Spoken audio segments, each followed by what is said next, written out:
Hello बच्चों, कैसे हैं आप सभी? बच्चों, आज मैं आपकी पाठ्य पुस्तक क्षितिज के गद्य खंड के पाठ 1 दो बैलों की कथा का सार इस वीडियो के माध्यम से आपके सामने प्रस्तुत कर रही हूँ। बच्चों, यह एक बहुत ही रोचक कथा है और मैंने भी बहुत मेहनत की है इस वीडियो को आपके लिए तैयार करने में। तो चलिए इस कहानी का सार देखते हैं। सबसे पहले बच्चों, आप मेरे चैनल को सब्सक्राइब जरूर कर दीजिए, क्योंकि इस कहानी का सार देखने में जो ये वीडियो मैंने बनाया है आपको बहुत मजा आने वाला है। इस वीडियो को शुरू से लेकर अंत तक जरूर देखिएगा। आप इसको बीच में बंद बिल्कुल मत करिएगा।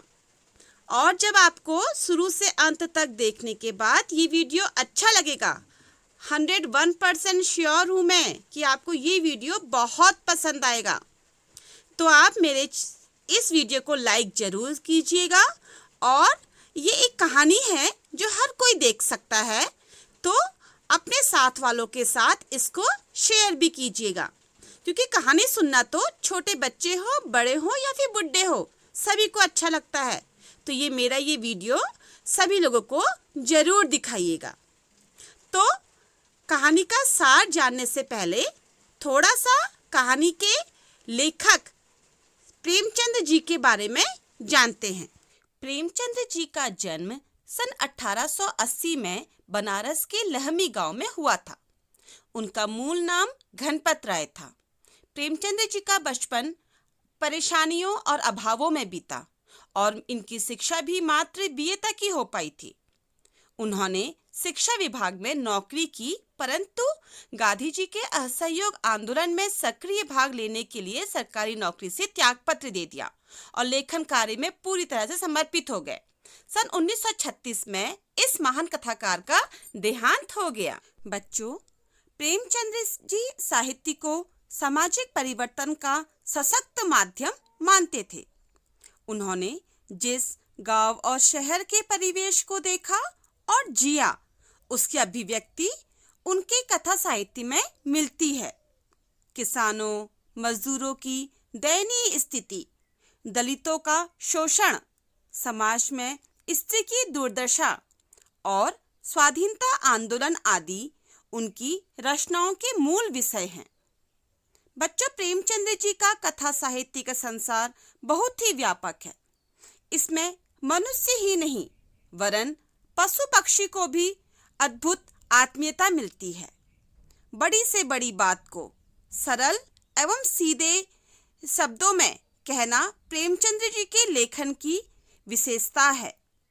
बच्चों, आइए अब इनकी कुछ रचनाओं के बारे में जानें। कि उपन्यास प्रेमाशय, सेवा सदन, गोदान, कर्मभूमि, रंगभूमि, निर्मला, गबन आदि हैं। और इनकी मुख्य कहानियों में बच्चों दो बैलों की कथा, बड़े घर की बेटी, कफन, ईदगाह, बड़े भाई साहब, शतरंज के खिलाड़ी आदि प्रसिद्ध हैं। बच्चों, यहाँ पर प्रेमचंद जी ने अपनी कहानी दो बैलों की कथा के माध्यम से मानव व पशु के बीच के भावात्मक संबंध को उजागर किया है। उन्होंने कहानी के माध्यम से यह बताया है कि स्वतंत्रता आसानी से नहीं मिलती, उसके लिए संघर्ष करना पड़ता है। जिस समय उन्होंने यह कहानी लिखी थी, उस समय देश में स्वतंत्रता आंदोलन अपने चरम में था। तो यह कहानी स्वतंत्रता आंदोलन से भी जुड़ी हुई है। इस कहानी के मुख्य पात्र हैं दो बैल, हीरा और मोती, और उनका मालिक झूरी। इसमें उन्होंने बैलों की स्वभावगत विशेषताओं के बारे में बताया है। लेखक के अनुसार गधा एक सीधा और निरापद जानवर है। वह सुख दुख, लाभ हानि किसी भी दशा में कभी नहीं बदलता। उसमें तो प्रेमचंद जी कहते हैं कि ऋषि और मुनियों के गुण होते हैं, फिर भी आदमी उसे बेवकूफ कहता है। प्रेमचंद जी ने कहा है कि बैल गधे के छोटे भाई हैं, जो कभी कभी कई रीतियों से अपना असंतोष प्रकट करते हैं। जहां गधा अपना असंतोष प्रकट नहीं करता, वहीं वो कह रहे हैं कि बैल अपना असंतोष प्रकट करता है। इस कहानी में झूरी के पास दो बैल हीरा और मोती हैं। दोनों ही बैल स्वस्थ और सुंदर थे।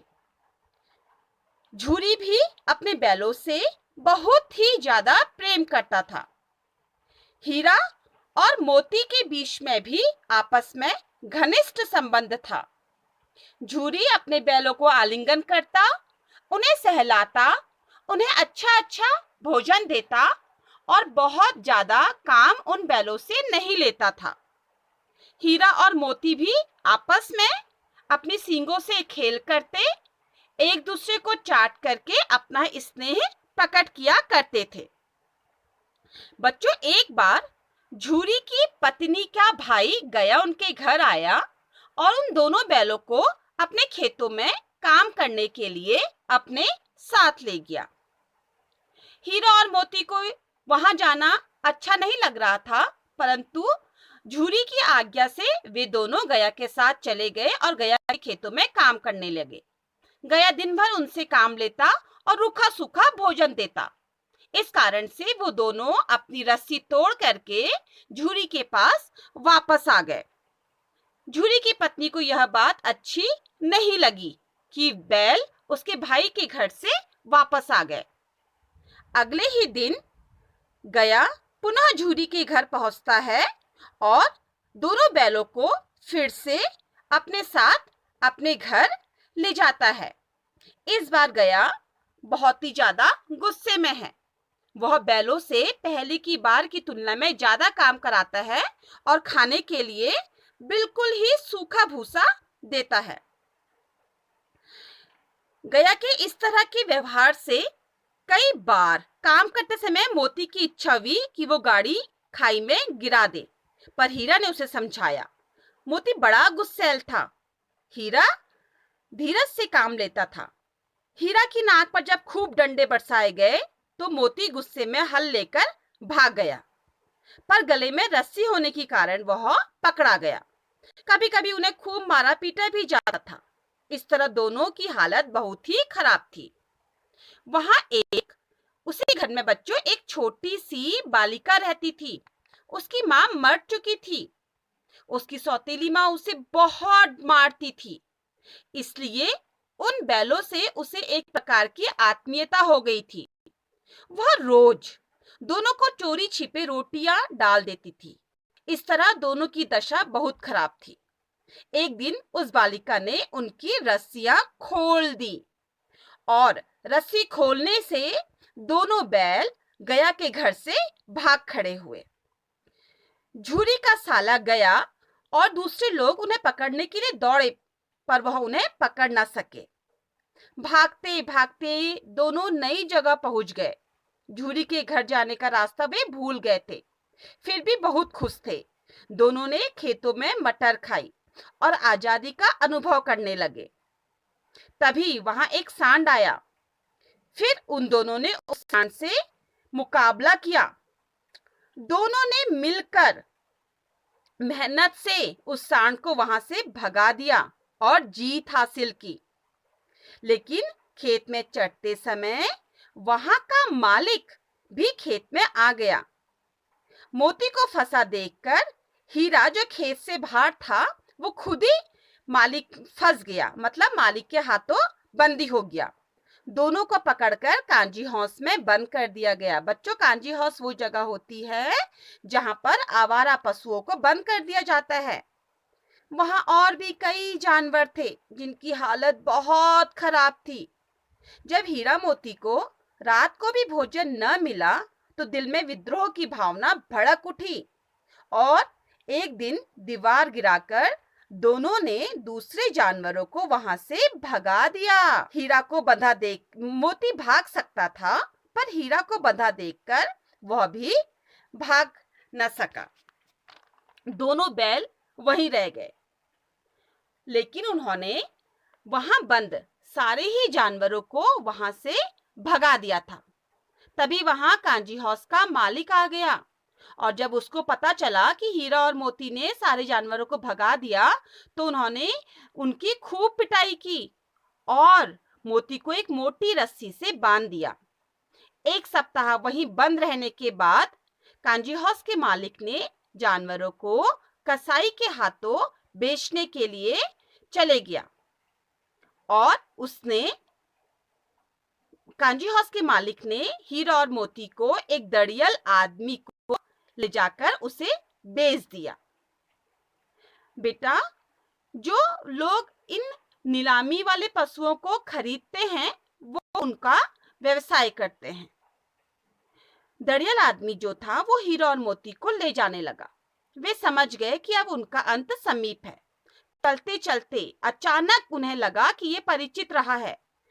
उनका घर नजदीक आ गया था। दोनों उन्मत्त होकर उछलने लगे और दौड़ते कूदते झूरी के द्वार पर आ खड़े हुए। झूरी ने देखा तो खुशी से फूल उठा। अचानक दड़ियल भी बैलों की रस्सी पकड़ ली। झूरी ने कहा कि बैल उसके हैं, पर दड़ियल जोर जबरदस्ती करने लगा। तभी मोती ने सींग चलाया और दड़ियल को दूर तक खदेड़ दिया। थोड़ी देर बाद मोती उस दड़ियल को खदेड़ करके वापस आया। तब घर की मालकिन ने दोनों को हरा चारा खाने के लिए दिया। तो बच्चों, बताइए कैसी लगी आपको ये कहानी? अच्छी लगी ना? देखा आपने ना कि किस तरह जानवर भी इंसानों से कितना प्रेम कर सकते हैं। बच्चों, अगर हम किसी को प्रेम देते हैं तो दूसरा इंसान भी हमें प्रेम ही देगा। बच्चों, मुझे उम्मीद है आपको कहानी बहुत अच्छी लगी होगी। तो चलिए जल्दी से फटाफट मेरे चैनल को सब्सक्राइब कीजिए, वीडियो को लाइक कीजिए और अपने साथी घर के अन्य लोगों को भी ये वीडियो दिखाइए और शेयर कीजिए। ओके बच्चों, थैंक यू सो मच। फिर मिलते हैं एक बहुत ही अच्छी वीडियो के साथ।